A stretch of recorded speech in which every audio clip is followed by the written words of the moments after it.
What do you prefer more for yourself? Being an adventurer into the psychological mind space or into the conscious space of mind?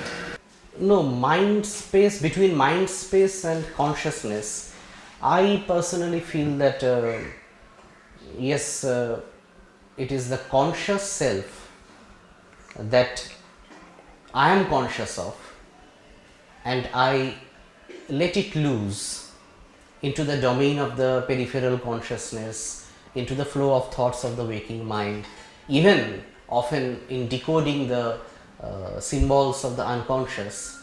So I prefer myself to be a part of the latter interactive mode.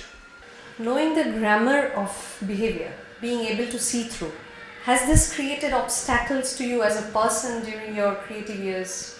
Yes, initially a bit, because the grammar of behavior sometimes is too suffering, it's too sad, with notes of sorrow and lamentation, because the moment you understand the psyche of the person you are in front of, then naturally there is a hindrance in approaching that person.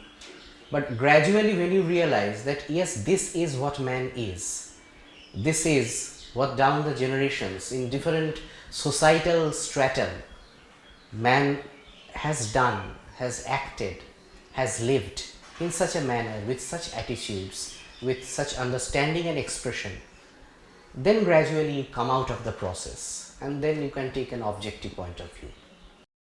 Has psychological studies reached its peak, or is there still dimensions where human mind defies the grammars of psychology?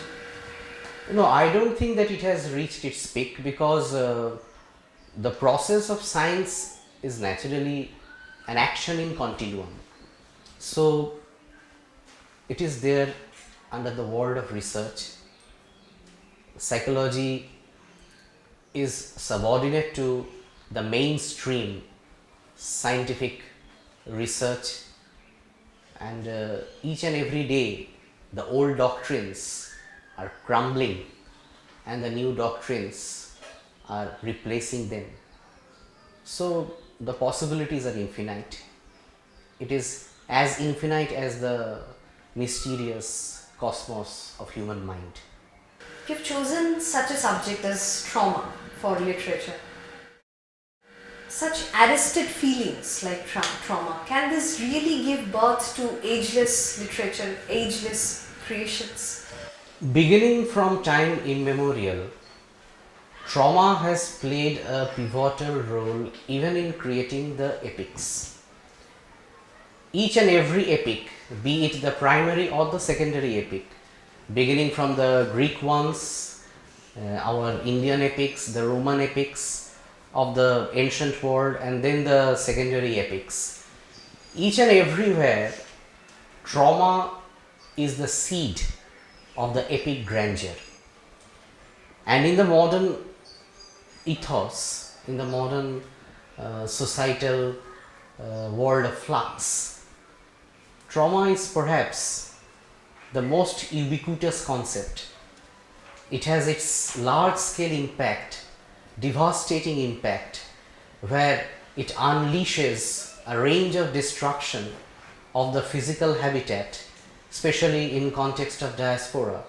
The physical habitat, the psychological ambience, each and everything is crushed, and there is no promise even when one enters into a new cultural milieu. So I think that trauma could create, and we know that there are Nobel Prize winning novels based on trauma and even on diasporic consciousness. It will be there and it will remain so. Trauma cannot be erased from the big canvas of the fictional world or even the world of trauma. Can such literature liberate the readers?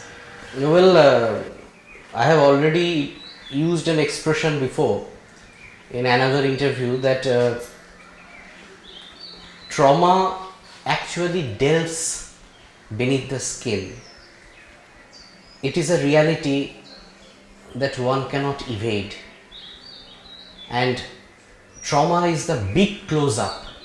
It is not these type of novels, plays related to the diasporic consciousness based on trauma. These are not wide angle presentations, these are big close-up view on reality.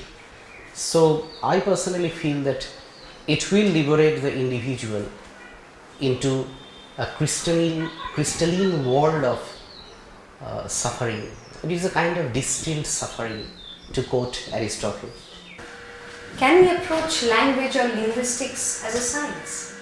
How?